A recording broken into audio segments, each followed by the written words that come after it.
Safran, merci de nous recevoir.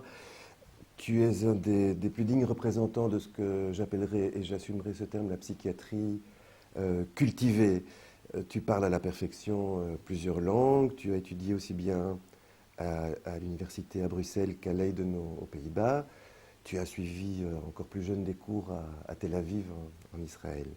Tu as mené une carrière académique impressionnante en devenant assez jeune professeur de psychiatrie et de psychologie médicale à l'université flamande de Bruxelles, qu'on appelle VUB. Tu es aujourd'hui professeur émérite. Tu es devenu doyen de la faculté de médecine et tu as été le premier psychiatre doyen d'une faculté de médecine en Belgique. Tu as aussi dirigé le service de psychiatrie que tu as d'ailleurs fondé à la ZVUB, aujourd'hui universitaire Ziekenhuis, Bruxelles. À Bruxelles, en 1977, que tu as dirigé de longues années. Mais en même temps, ton regard porte loin au-delà de la psychiatrie, puisque tu t'intéresses aussi bien à l'histoire des religions, à la littérature, à la psychanalyse, à la sociologie, sans oublier l'humour.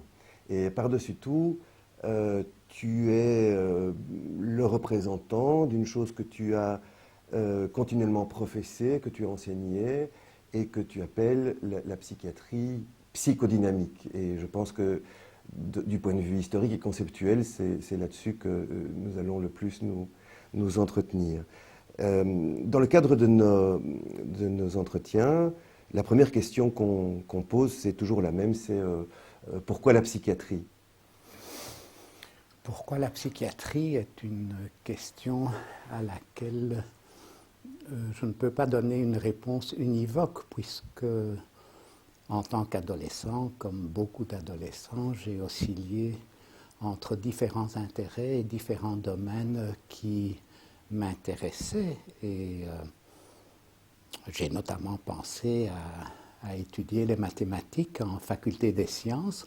Puis j'ai opté davantage pour la médecine, en me disant d'une part que c'était une formation relativement complète pour comprendre l'être humain et ses relations avec le monde, et que d'autre part, il fallait peut-être être moins créatif pour faire la médecine et la pratiquer que pour étudier les sciences exactes comme les mathématiques et tenter d'être créatif dans ce domaine. Et donc finalement, j'ai opté pour la médecine, et là à nouveau, j'aimais beaucoup la médecine interne, j'aimais beaucoup la neurologie, et finalement j'ai opté pour la psychiatrie, et pas de façon innocente, parce que je suis revenu ainsi à mes premières préoccupations d'adolescent, qui étaient une certaine perplexité devant l'être humain, une certaine fascination devant l'être humain, mais aussi de grandes craintes concernant les violences innées quasi de l'être humain et les passages à l'acte que l'être humain et que les sociétés humaines pouvaient avoir. Et donc, finalement, c'est plutôt pour ces raisons-là que j'ai opté pour la médecine et puis pour la psychiatrie. Tu es né peu avant le début de la Deuxième Guerre mondiale. Oui, je suis né en 1936 et donc j'ai des souvenirs assez vivaces de la Seconde Guerre mondiale, et surtout quand j'ai grandi après la Seconde Guerre mondiale, j'étais relativement effaré par tout ce que je commençais à comprendre de ce qui s'était passé pendant la Seconde Guerre mondiale. Tu m'as raconté que tu avais eu une première expérience, on peut dire, institutionnelle quand tu étais caché dans un orphelinat. Est-ce que tu peux... Oui. J'ai été caché une première partie de la guerre dans une famille à Bösingen, dont le mari était ouvrier non spécialisé à fabricables, qui était une petite usine qui fabriquait des câbles métalliques. Et c'était une famille très modeste, très simple, chez laquelle je retournais régulièrement en vacances après la Seconde Guerre mondiale et qui avait un niveau moral et éthique de loin supérieur à ce qu'on peut rencontrer en moyenne dans des couches socio-économiques et socio-culturelles plus élevées. Ça, c'est une de mes convictions qui me ramenait au fait que la barbarie de la Seconde Guerre mondiale a été déclenchée finalement par la société la plus cultivée qui existait à l'époque en Occident. Et puis, la seconde partie de la guerre, je l'ai passée effectivement dans un orphelinat, dans un couvent du Hainaut près de la frontière française. Et là, j'ai eu une expérience, comme tous les autres enfants de cet orphelinat, assez déplaisante concernant l'attitude des bonnes sœurs à notre égard, qui étaient relativement sadiques et dont les punitions corporelles étaient relativement sadiques, au contraire des jeunes filles de 17-18 ans des environs qui venaient des familles paysannes et qui étaient très gentilles avec nous. Mais j'ai subi des punitions corporelles dont j'ai un souvenir encore jusqu'à présent cuisant et qui m'ont rendu très anticlérical du point de vue des institutions. Des institutions. Cléricales. Et des institutions en général aussi. Et une méfiance à l'égard des institutions en général et des sociétés en général, mais qui elle, s'est développée, cette réticence, lorsque, grandissant après la Seconde Guerre mondiale, j'ai tenté de comprendre comment certaines sociétés pouvaient verser dans une violence aveugle et gratuite, finalement. Et quand tu commences la psychiatrie, dans quel état la trouves-tu? J'ai connu la fin de la psychiatrie asilaire en 1963, quand j'ai commencé ma spécialité à Brugmann, où il y avait des salles communes qui, en principe, devaient contenir 22 patients et qui en contenaient 30 avec les lits supplémentaires, avec des traitements qui dataient encore, pour certains d'entre eux, de la psychiatrie biologique telle qu'elle s'est développée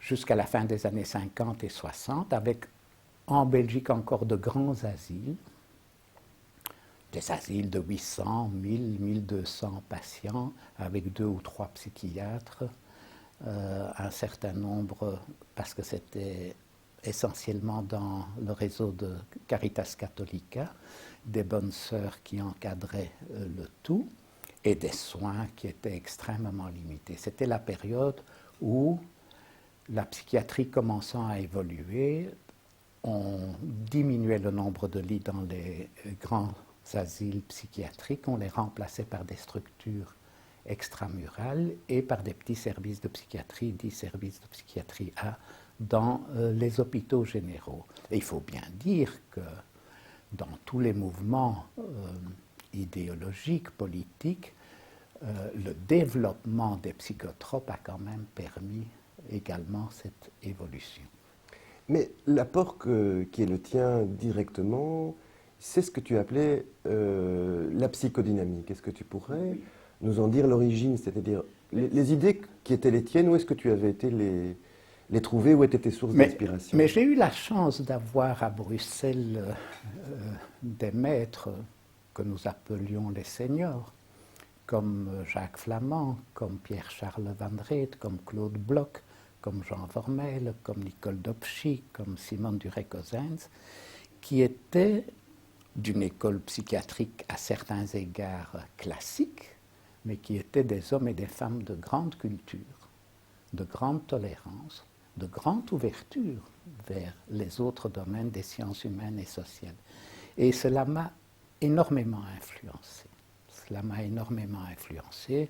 À côté de cela, ayant fait une année d'études aux Pays-Bas à l'université de Leyde, j'étais également en contact avec certains maîtres de la psychiatrie hollandaise de l'époque, qui étaient tous des élèves à l'époque de Rumke, qui avait introduit la phénoménologie en psychiatrie. Alors, cela faisait une psychiatrie très ouverte vers les autres sciences, très ouverte vers la société. Est-ce que tu pourrais expliquer ce que c'est l'apport phénoménologique en psychiatrie pour ceux qui ne savent pas ce dont il est question? Mais l'apport phénoménologique en psychiatrie au travers des philosophes et au travers des psychologues et des psychiatres qui l'ont introduit en psychiatrie, c'est une façon finalement de voir le monde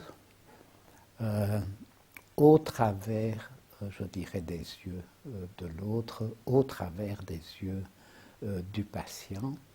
C'est une compréhension de la subjectivité de chacun, c'est une acceptation de la subjectivité de chacun et de la compréhension de sa personnalité. Je dirais bien entendu, on peut davantage adhérer aux thèses de Jaspers, on peut davantage adhérer aux thèses de Sartre, mais nous vivions à l'époque dans une société d'ouverture vers le monde extérieur et d'ouverture vers les autres sciences, la philosophie, la sociologie, l'histoire. Tout ça bouillonnait très fort et j'ai eu cette chance. Et donc, personnellement, je me suis davantage intéressé à ce que nous appelons maintenant la psychiatrie psychodynamique et qui est tout simplement l'introduction et l'emploi des concepts fondamentaux de la psychanalyse dans la pratique psychiatrique de tous les jours, mais également comme instrument d'investigation, comme un des instruments d'investigation dans cette immense mosaïque d'instruments d'investigation qui existent pour aborder les problèmes en sciences humaines et sociales. Et pourrais-tu expliquer, parmi les nombreux concepts qu'amène la psychanalyse, ceux qui sont pertinents pour le travail du psychiatre? Mais les concepts de base qui sont pertinents pour le travail de psychiatre, c'est le transfert, donc la relation du sujet avec l'autre, les autres, et dans le cadre de la pratique psychiatrique avec le psychiatre et les thérapeutes. Les résistances qui se font jour dans le transfert et l'interprétation de ces résistances, et puis la notion de base qu'il faut respecter en psychiatrie, qui est celle des associations libres. Bien sûr, en psychiatrie, comme dans les autres spécialités de médecine, on est obligé de faire des entretiens structurés pour avoir un certain nombre d'informations qui sont essentielles. Mais à côté de ça, il faut réserver la plus grande partie de l'entretien avec le patient et des entretiens avec les patients aux associations libres qui permettent aux patients de s'exprimer, qui permet aux patients de parler de ses souffrances, de ses problèmes existentiels, de ses problèmes relationnels et de les cadrer notamment dans la relation avec le psychiatre et le thérapeute pour davantage de compréhension. Qui dit association libre dit aussi une psychiatrie qui n'est pas autoritaire. Donc, tout à fait. Donc ça, quand tu es arrivé à Bruckmann, il y avait beaucoup de gens qui étaient déjà contraints d'être hospitalisés. Est-ce que tu avais dans l'idée qu'ils avaient à quitter l'hôpital et qu'on pouvait les soigner en dehors des murs de l'hôpital? Oui. Quand je suis arrivé à Bruckmann, grâce au travail des seniors, c'était déjà en fait une attitude généralisée à l'Institut de psychiatrie à Bruckmann. Quand je suis arrivé à Bruckmann, la première chose que j'ai faite au bout d'une semaine ou deux, je crois, c'est abandonner ma blouse blanche. Ah voilà. En suivant l'exemple de certains seniors pour montrer aux patients que la relation était une relation d'être humain à être humain. Et où est-ce que la psychiatrie psychodynamique situe la causalité des maladies mentales dès lors? Mais en ce qui concerne la psychiatrie psychodynamique proprement dite, je crois qu'elle se situe à l'analyse de ce qui se passe à l'interface entre la psychologie individuelle et la psychopathologie individuelle et les phénomènes de société en général. La psychiatrie biologique, elle s'intéresse à l'interface qui existe entre la psychologie individuelle et la psychopathologie individuelle et le substrat neurobiologique, qui est important, puisque effectivement, si nous sommes passés en l'espace de quelques années, à l'époque, dans les années 60, de 26 000 lits psychiatriques répartis en Belgique dans les différents asiles à environ 13-14 000 lits psychiatriques, c'est grâce aux psychotropes, entre autres. Ça, il ne faut pas le nier. Mais aussi à la volonté... À la volonté politique de ne pas faire des personnes qui ont une souffrance psychologique, des patients psychiatriques chroniques que l'on parque dans des asiles. Donc il y a eu deux mouvements en fait. Il y a eu l'arrivée des psychotropes et l'envie des psychiatres de modifier le statut même de la psychiatrie. Tout à fait, tout à fait. Et de transformer une pratique asilaire en une pratique urbaine et privée et collective aussi. C'est ça, et essentiellement extramurale. Et sinon, quant à ce qu'on appelle la sociogénèse des maladies mentales, quelle était ton opinion à ce sujet, puisque tu avais étudié aussi avec l'école de Francfort. Tout à fait. Et j'étais frappé quand on s'est parlé de la proximité géographique qu'il y avait entre l'école philosophique de Francfort et l'école analytique de Francfort. Et tu as connu cela. Oui, effectivement. L'Institut psychanalytique de Francfort se trouvait dans le même immeuble que l'Institut de recherche sociale d'Adorno et collaborateurs et disciples. Et donc les influences réciproques étaient non seulement, je dirais, de nature conceptuelle au travers des travaux, mais également de par les contacts personnels. Donc c'est cette proximité de la psychanalyse et de la philosophie. Oui, et des recherches sociales. Et des recherches sociales. Et puisque ces philosophes de l'école de Francfort se considéraient comme des chercheurs en sociologie. Et eux, ils avaient, en tout cas certains d'entre eux, développé quelques considérations, disons, psychosociales sur le statut de l'Allemagne. Oui. Pendant la guerre. Psychanalystes. C'était deux psychanalystes. Est-ce que tu pourrais parler un peu de leur ouvrage Il s'agit d'Alexander et Margareta Mitscherlich qui travaillaient à l'Institut de psychanalyse, formaient des psychanalystes, recevaient des analysants dans cet institut et avaient une collaboration étroite avec Adorno et Horkheimer pour ce qui concerne Alexander Mitscherlich, qui était beaucoup plus âgé que sa femme.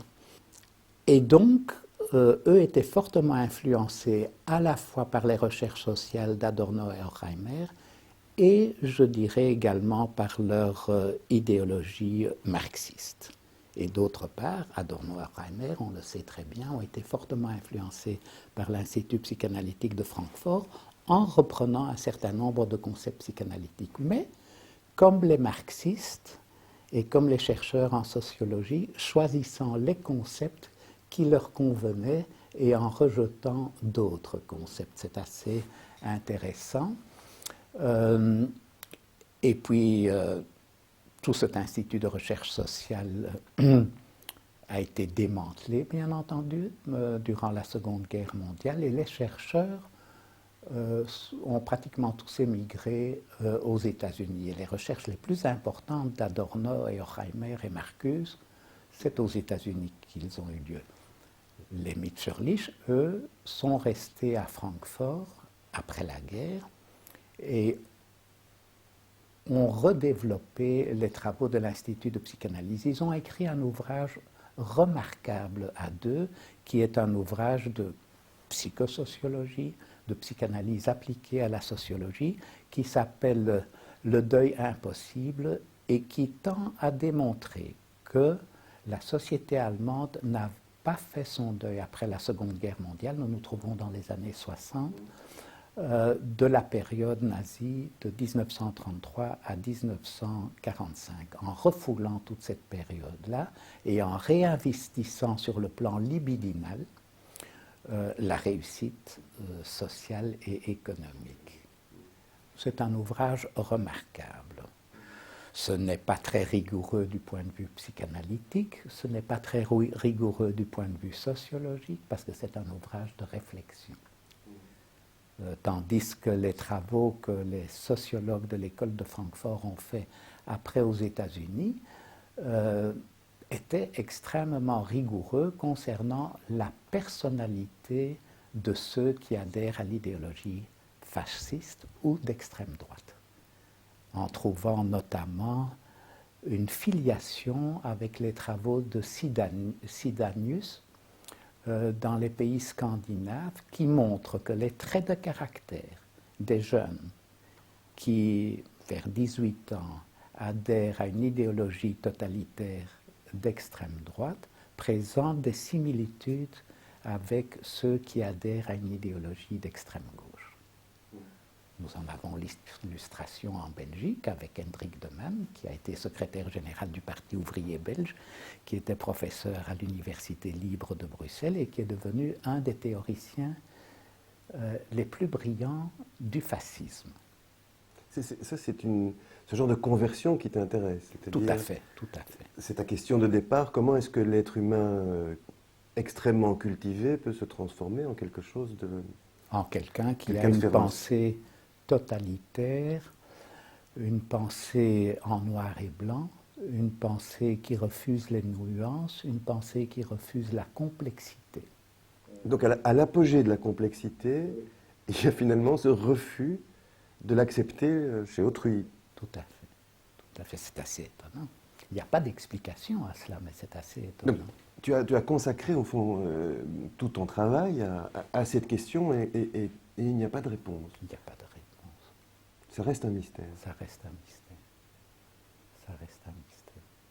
Zeev Sternel, qui est un historien contemporain, lui l'a abordé sur le plan historique, notamment dans des ouvrages qui s'appellent Ni droite ni gauche, qui montrent que sur le plan idéologique, le fascisme est né en réalité en France, puis s'est développé en Italie, puis s'est développé en Allemagne, et puis il y a eu les avatars du fascisme italien, du nazisme. Mais il montre que sur le plan idéologique, les idées fascistes sont nées à droite et sont nées et ont été développées, conceptualisées par des gens de gauche. Bien, pour revenir à ton enseignement, je voudrais quand même souligner que tu as défendu ta thèse sur un thème psychanalytique, puisque tu as étudié de façon analytique l'œuvre de Louis-Ferdinand Céline. C'était une première, le fait de défendre une thèse psychanalytique? En faculté de médecine en Belgique, oui.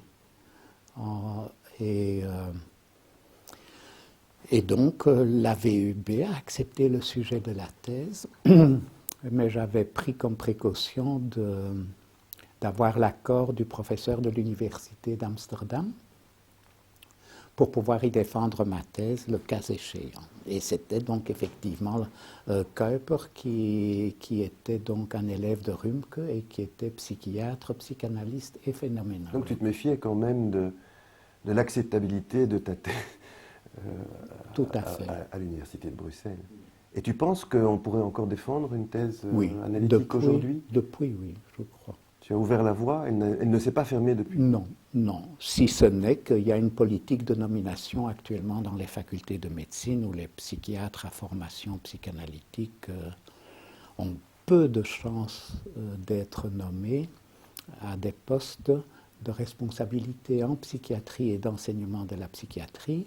On privilégie ceux qui ont une formation en psychiatrie biologique. C'est la tendance générale et c'est la raison pour laquelle je continue personnellement, très modestement, à défendre le développement de la psychiatrie psychodynamique dans la pratique psychiatrique et surtout à la défendre dans le cadre de la formation. Alors, c'est justement là-dessus que je voulais un peu t'interroger, parce que, au fond, ce qu'on entend dans psychiatrie psychodynamique, il y a deux conséquences de ça. Il y a d'abord ce que j'appellerais la clinique, enfin ce que tu appelles toi-même la clinique, c'est-à-dire au fond l'établissement d'un diagnostic. Alors en quoi est-ce que la psychiatrie psychodynamique propose une vision particulière du diagnostic et de la clinique. En quoi est-ce qu'elle apporte quelque chose à la psychiatrie? La psychiatrie clinique telle qu'elle est pratiquée actuellement, sans apport de la psychiatrie psychodynamique, est une psychiatrie essentiellement descriptive d'un certain nombre de symptômes, et c'est sur des ensembles de symptômes que l'on établit le diagnostic. La psychiatrie psychodynamique ajoute la dimension de la structure de la personnalité, du fonctionnement de la personnalité, de sa problématique existentielle, de ses difficultés relationnelles, de ses relations avec le monde en général, et elle montre comment on peut arriver au développement de certains symptômes en tenant compte d'un ensemble de facteurs extrêmement complexes qui soient sociologiques, historiques, économiques et autres, le sujet étant considéré comme un final pass vers lequel converge toute une série de facteurs qui provoquent l'émergence de certains symptômes qui ne sont que l'expression de sa souffrance. Donc au fond, un symptôme pour toi n'est pas absolu. C'est-à-dire qu'il n'est pas absolu dans le sens où on peut le prélever sur le patient et le cocher dans une liste. Au fond, un symptôme, c'est relatif. Et tu dis donc que c'est relatif à son histoire ou à quoi d'autre? Tu as dit à la structure de sa personnalité, c'est-à-dire ce qu'on appelait son caractère auparavant. Oui. C'est relatif à sa personnalité, c'est relatif à la façon dont se sont forgées ses relations avec les autres, c'est lié au contexte social dans lequel il se trouve, c'est lié au stress qu'il doit endurer, c'est lié à sa vie affective. Donc pour toi, un diagnostic ne peut pas être figé non plus, c'est quelque chose Il doit être dynamique. Voilà, donc c'est quelque chose en mouvement. Tout à fait, tout à fait.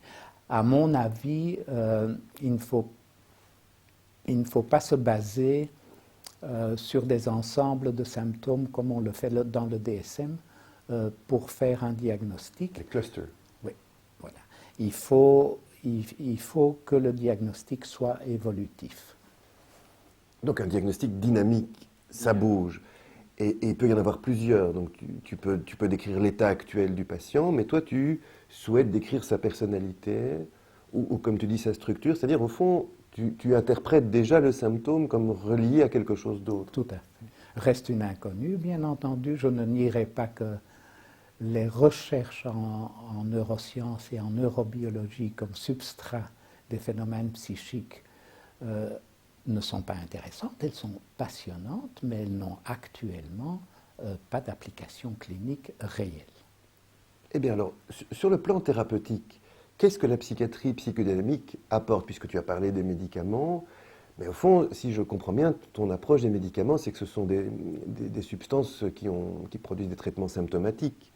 Donc au fond, quel est le véritable traitement que propose la psychiatrie psychodynamique? On est obligé, bien entendu, dans certaines pathologies, de faire appel aux psychotropes. Il ne faut pas le nier, c'est une évidence, avec l'idée que ce traitement par psychotrope doit surtout permettre un abord psychothérapique, sociothérapique, une approche très diversifiée pour permettre au patient ou à la patiente de s'en sortir. Donc prescrire ne suffit pas? Prescrire ne suffit pas. Il faut prescrire le moins possible. Et le moins longtemps possible. Et le moins longtemps possible. Et d'après moi, toujours si possible en monothérapie et pas en mélangeant d'états de molécules comme on le fait actuellement. Oui, ça c'est la vieille école, et d'ailleurs qui est toujours en vigueur, si on fait un peu attention aux écrits des États-Unis, par exemple, c'est un traitement, un antidépresseur, un neuroleptique, une benzodiazépine, et pas deux de chaque ou trois de chaque sorte. Or, ce que l'on remarque actuellement, c'est qu'on recommence à prescrire différents psychotropes en même temps dont on ne voit pas l'utilité. Mais peut-être que les psychiatres actuels ont une autre idée de la résistance que toi. ils vont dire que les patients sont résistants au traitement. On dit beaucoup de choses actuellement en psychiatrie. Les patients sont résistants au traitement, les patients ne guérissent plus, ils sont en rémission. Et ces dérives sémantiques ne sont pas innocentes, elles sont extrêmement dangereuses parce qu'elles sont porteuses d'une idéologie qu'on projette sur le patient psychiatrique, entre guillemets. Eh bien, c'est quoi cette idéologie? Parce que ça, c'est une idéologie qui... Est-ce qu'elle a un nom? Est-ce qu'on peut la situer? Qu'est-ce qu'elle veut? C'est une idéologie qui est normative, je dirais. C'est une idéologie qui est normative où ce qui préoccupe la société, c'est de savoir si les personnes qui en font partie se comportent selon les attentes de la société et selon les normes de la société. Et qui définit ces normes? Eh bien, très bizarrement, même le monde politique le définit. Nous avons vu il n'y a pas longtemps un président français dire qu'il fallait détecter des troubles comportementaux que nous mettons sur le compte de l'ADHD, les troubles de l'attention, les déficits de attention, deficit and hyperactivity disorders. Dire qu'il fallait les détecter dès l'âge de 3 ans chez les enfants et donc les prendre en charge dès lors. Et d'où vient cette idéologie? Parce que quand tu écoutes ça, c'est assez incroyable de penser ça. Il y a donc des gens qui lui ont dit que c'était possible. Ou est-ce qu'il l'a inventé tout seul? Il ne l'a pas inventé tout seul, il n'est que le porte-parole de fantasmes qui ont cours dans les milieux scientifiques et dans les milieux politiques. C'est le même phénomène que l'on a eu aux États-Unis aussi, il y a quelques années. Une idéologie normative que si quelqu'un à l'âge de 30 ans prend une mitraillette ou un pistolet et tue sans discernement dans une école, c'est parce qu'on ne l'a pas pris en charge à partir de l'âge de 3 ans, où il aurait démontré qu'il était un délinquant en devenir. Mais comment est-ce qu'on aurait pu voir que quelqu'un de 3 ans est délinquant? Comment est-ce qu'on aurait pu... Quel est le fantasme qui soutient cette Le fantasme, c'est que c'est inscrit dans les gènes, voilà. En fin de compte. Le fantasme, c'est que c'est inscrit dans les gènes, ce qui fait qu'il est aisé de dire que quand on est membre d'une micro-société défavorisée sur le plan socio-économique et culturel, on est inévitablement de la graine de violence pour des problèmes génétiques, pas pour d'autres problèmes. Donc tu penses que les problèmes soi-disant génétiques recouvrent au fond des réalités sociales et économiques? C'est le contrôle du monde d'en dessous par le monde d'au-dessus, comme dirait Jean-Claude Milner. Et donc en quoi est-ce que la psychiatrie alors... Bon, la psychiatrie doit se défendre contre cette idéologie-là, et comment est-ce qu'elle peut le faire? Comment est-ce qu'elle peut rester intègre devant cela? Le problème de la psychiatrie, c'est qu'elle est pratiquée par des êtres humains. Et non, elle est pratiquée par des êtres humains. Ce n'est pas la psychiatrie qui véhicule cela, ce sont les psychiatres, les psychothérapeutes, les psychologues qui véhiculent les fantasmes de la société et qui véhiculent, ce qui est beaucoup plus grave, des a priori idéologiques dans la façon dont ils posent les diagnostics et dans la façon dont ils abordent les problèmes des gens. Donc, ils ne font que véhiculer les fantasmes idéologiques de la société dans laquelle ils fonctionnent. Ils ne savent pas sur quelle scène ils jouent. Mais ça c'est un point intéressant, c'est que si tu défends la psychiatrie psychodynamique, est-ce que tu défendrais encore pour autant la nécessité ou l'utilité pour un psychiatre de suivre lui-même une analyse? En ce qui me concerne, je reste toujours très heureux d'avoir eu une formation psychanalytique complète, y compris une analyse personnelle. Mais c'est très lourd, je dirais, à porter à tout point de vue, pour un jeune psychiatre, ou une jeune psychologue, pour un futur psychothérapeute. Il y a probablement d'autres voies pour arriver à une meilleure introspection, à un meilleur contrôle de soi-même dans les relations avec les patients, à une meilleure tolérance et respect pour eux, et à une meilleure compréhension de soi en général. Je dirais que l'aventure socratique de mieux se connaître est quelque chose qui peut se faire par la voie de la psychanalyse, mais qui peut emprunter d'autres voies. Donc, au fond, je trouve que ce que tu apportes de plus passionnant à la psychiatrie, c'est d'introduire, la comparaison est un peu énorme, enfin, c'est celle d'Einstein, c'est d'introduire la relativité. Tout à fait. Dans les faits de la clinique. La relativité dans les faits de la clinique, mais également l'apport de tout ce qui peut enrichir la connaissance de l'être humain et des sociétés dans lesquelles nous sommes. Par exemple, on voit l'évolution des névroses au cours du temps, depuis Freud. Névrose symptomatique, névrose asymptomatique, névrose caractérielle et puis troubles de personnalité. Mais il est intéressant de voir quels sont les phénomènes de société qui sont intervenus dans cela.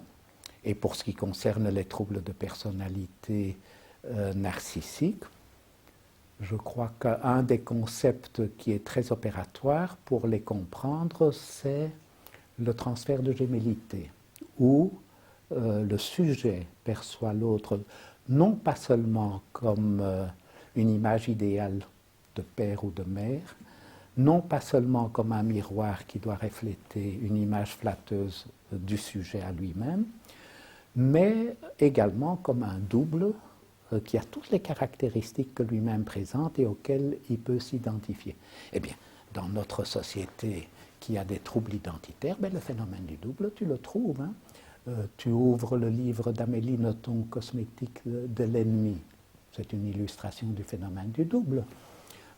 Tu ouvres le livre d'Éric Emmanuel Schmitt, La part de l'autre.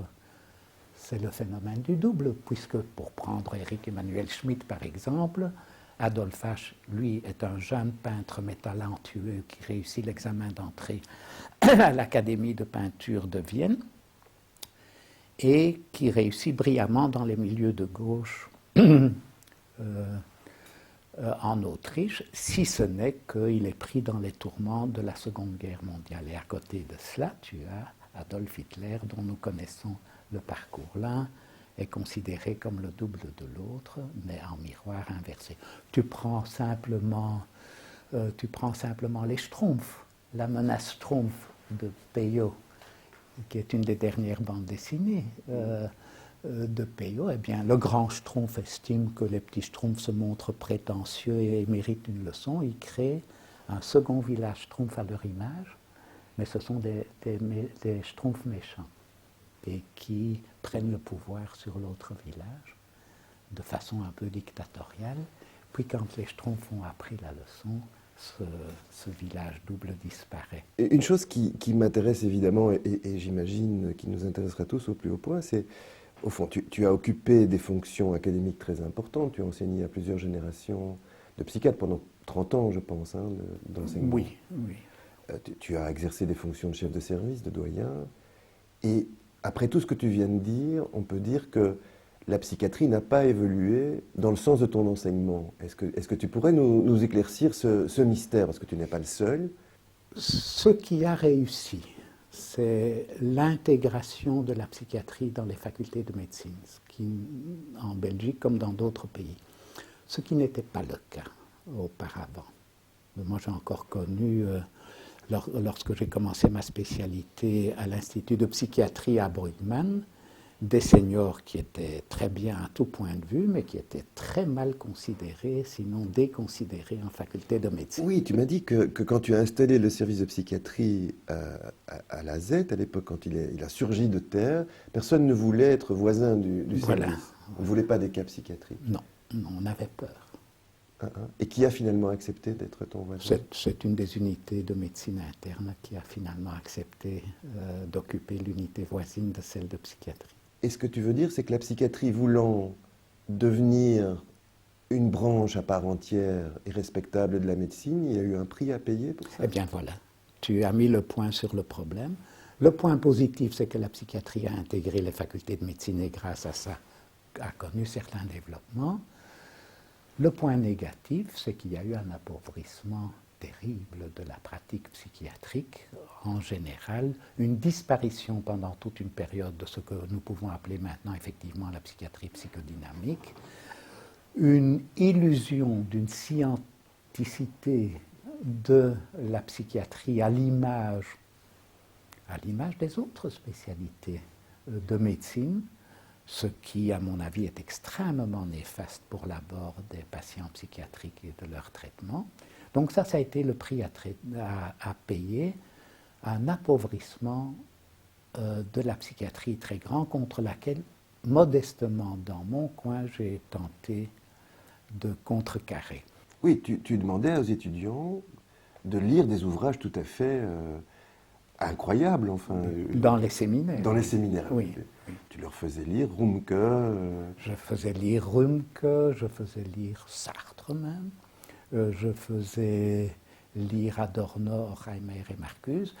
Bien entendu, il y avait des livres qui étaient extrêmement difficiles, notamment les traductions des livres de l'école de Francfort étaient très lourdes. C'était de l'allemand traduit en français, mais des phrases qui parfois prenaient une page entière. Et donc c'était beaucoup demandé aux jeunes. Mais est-ce qu'un des soucis, au fond, de la transformation de la psychiatrie, est-ce que ce n'est pas le fait que justement la médecine avait changé pendant ces entrefaites? C'est-à-dire qu'au moment où la psychiatrie rentre dans la médecine, elle y rentre comme ce que Lacan appelait la dernière fleur de la médecine, hein, la psychanalyse que tu défends. Et est-ce qu'en même temps, on pourrait dire que la psychiatrie est une discipline médicale, mais qui s'est trouvée un peu en porte-à-faux avec le développement de la médecine extra-psychiatrique, si je puis dire? C'est exact. Les facultés de médecine telles que nos seniors, mes seniors les connaissaient, étaient en train de devenir des écoles de médecine, en réalité, d'où la culture était totalement évacuée. C'était des écoles, en fait, de technocrates, de techniciens, ce qui est très bien dans certains domaines. Hein. Pour certaines pathologies, en neurochirurgie, je préfère un chirurgien qui peut bien employer la robotique pour enlever une tumeur cérébrale, ça c'est évident. Il est dommage qu'il estime qu'à côté de ça, il ne doit pas être cultivé, parce qu'il y a tout l'abord du patient, aussi en neurochirurgie. Donc elles étaient en train de devenir des écoles de médecine, et la psychiatrie a été mise sous pression pour devenir une spécialité d'une école de médecine. Oui. Ça c'est évident. Prends les derniers rapports de l'INSERM concernant le champ des psychothérapies en France. Il n'y a qu'une orientation qui est valable, c'est l'orientation cognitivo-comportementale, parce qu'on peut l'objectiver, on peut l'évaluer, on peut la quantifier, et donc... Mais c'est un peu étrange, on pourrait aussi bien évaluer et quantifier les autres orientations. C'est plus complexe. C'est plus complexe? Mais oui, c'est plus complexe. Le nombre de paramètres en cognitivo-comportemental est assez réduit. On se focalise uniquement sur le symptôme. Si on parvient à faire disparaître le symptôme, on a une réussite. Ben, ce n'est pas le but de la psychanalyse, ce n'est pas le but de la systémique. C'est ça. Donc, au fond, on pourrait dire qu'il y a une sorte, dans la psychiatrie, de tendance à idolâtrer le symptôme. Oui. On souffre d'en faire une entité isolée qui peut témoigner à elle seule d'un dysfonctionnement de l'individu. On souffre d'un symptôme, on souffre d'un TOC. Oui. Alors que toi, tu le relis toujours à autre chose. Et sur le plan thérapeutique aussi, l'approche psychodynamique, elle fait de la relation l'instrument thérapeutique. L'instrument principal. Et quel est l'objectif alors du psychiatre dans ce type de psychiatrie? Mais même s'il s'agit de convaincre le patient qu'il doit prendre des psychotropes comme soutien médicamenteux provisoire et transitoire, ou de début de traitement, et que le patient a des résistances, ben, il faut une approche psychodynamique de la relation transférentielle, de compréhension. Pourquoi les réticences du patient?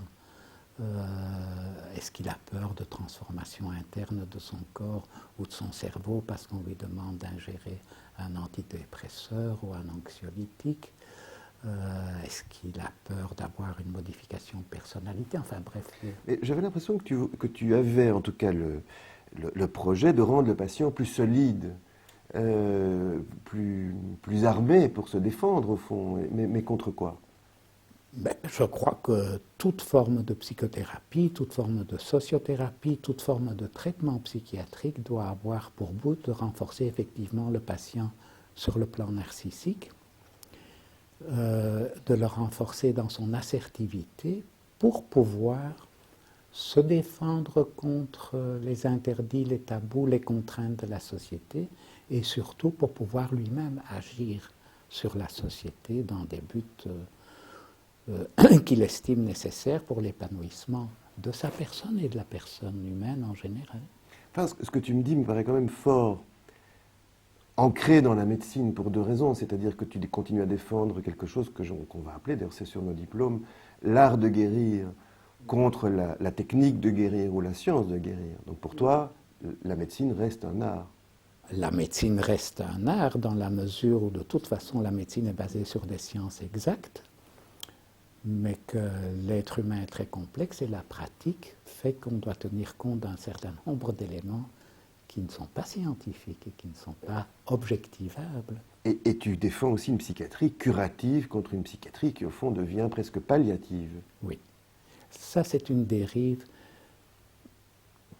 qui à mon avis est liée à des facteurs économiques et autres qui consistent à chronifier les patients et même lorsqu'ils guérissent, à considérer qu'ils sont en rémission. Oui, voilà. C'est une attitude de rentier, je dirais. Willy, nous avons l'habitude de terminer nos entretiens avec cette question traditionnelle qui est qu'est-ce que tu pourrais dire ou enseigner aux jeunes générations de psychiatres qui pourraient les aider à vivre leur métier de nos jours? Quelle que soit la pratique dans laquelle on s'engage, en psychiatrie, en psychothérapie, dans les différentes spécialités qui forment la santé mentale, je dirais, il faut pouvoir intégrer dans ses connaissances et dans sa pratique les concepts de base de la pratique et de la praxis psychanalytique, sans pour autant devenir psychanalyste. Il faut, quelle que soit la voie que l'on choisit, faire un travail sur soi-même, qui ne doit pas nécessairement être un travail psychanalytique, mais il faut faire un travail sur soi-même. Donc appliquer ce que tu as dit tout à l'heure, connais-toi toi-même. Donc pour toi, un psychiatre doit faire connaissance avec ce qui le constitue, au fond. Et tu ne trouves pas ça très difficile à... C'est extrêmement difficile, c'est un travail qui dure toute la vie. Mais pour revenir au début de notre entretien, est-ce que ça voudrait dire qu'un psychiatre doit faire connaissance avec sa propre tendance à l'autoritarisme, à la violence? Enfin, est-ce qu'il ne doit pas traiter en quelque sorte excuse-moi de ce terme, enfin le fasciste qui serait en lui, tapis quelque part, si je te suis logiquement? Il est évident qu'il doit s'occuper de tous ces aspects-là. Je dirais que si je voulais résumer le tout en une phrase lapidaire, je prendrais le titre d'un des livres de Sampé et je dirais « Rien n'est simple, tout se complique ». Si tu gardes cela à l'esprit, eh bien, le respect de l'autre, la tolérance, la connaissance de soi-même, ça va de soi. Eh bien, Willy, je te remercie pour cette leçon d'humanité. C'est moi qui te remercie pour l'entretien.